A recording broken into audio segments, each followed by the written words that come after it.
गाडी लावली तर चालत जाऊ त्या धबधबा बघायला. पहिले चालत जाऊन धबधबा बघायला काय अडचण आहे तुला? कुठं? तिथं धबधबा किती मोठा आहे हो तू. तुम्हाला दाखवू का धबधबा किती मोठा आहे?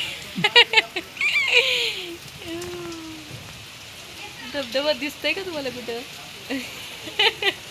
योगा योगा या ठिकाणी दिसतंय बघा धबधबा. हे बघा नदी.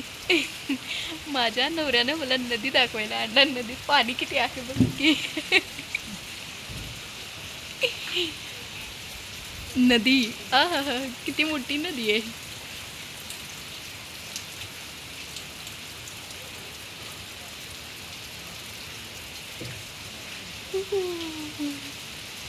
हे मोठा माणूस कोण आहे? 5 महिन्याचा प्रेग्नेंट.